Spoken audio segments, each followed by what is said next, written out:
নিচের কোন ক্ষেত্রে ত্রিভুজ আঁকা সম্ভব নয়? আসলে ত্রিভুজ আঁকা সম্ভব, এর শর্তটা আগে আমাদের জেনে নিতে হবে। শর্তটা হলো যে কোনো দুই বাহুর সমষ্টি তৃতীয় বাহু অপেক্ষায় বড় হবে। যে কোনো দুই বাহু যদি যোগ করি সেটা তৃতীয় বাহু অপেক্ষায় বড় হবে। দেখেন আমি যদি এই দুটো যোগ করি তাহলে এখানে হবে 7। 7 অবশ্যই 3 নম্বর বাহু থেকে বড়। ঠিক আছে, আমি যদি এই দুটো যোগ করি তাহলে এখানে 10। 10 অবশ্যই 3 থেকে বড়।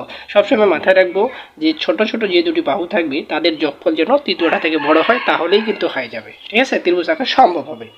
এখানে দুটি বাহু ছোট ছোট হলো 4 আর 5, এই দুটো যদি যোগ করি 9। 9 অবশ্যই 8 থেকে বড়। এই ক্ষেত্রে ত্রিভুজ আঁকা যাবে, এটা ক্ষেত্রে ত্রিভুজ আঁকা যাবে। ঠিক আছে, এখানে ছোট ছোট দুটি বাহু কি, একটা 6 আর একটা 7। আমরা মাথায় রাখবো ছোট ছোট দুটি বাহু যোগ করি যেন বড়টার থেকে বৃহত্তর হয়। তো বড়টা হলো 10, 7 6 13, 13 তো 10 থেকে বড়, তার মানে এটা দিয়েও ত্রিভুজ আঁকা যাবে। এবার এটা দেখেন যে আমি 3 আর 3 যদি যোগ করি 6, 6 কিন্তু 6 থেকে বড় নয়, তার মানে এটা দিয়ে ত্রিভুজ গঠন করা যাবে না। ঠিক আছে, তাহলে দুই বাহুর যোগফল তৃতীয় বাহু অপেক্ষায় কি হতে হবে, বড় হতে হবে, তবে ত্রিভুজ আঁকা সম্ভব।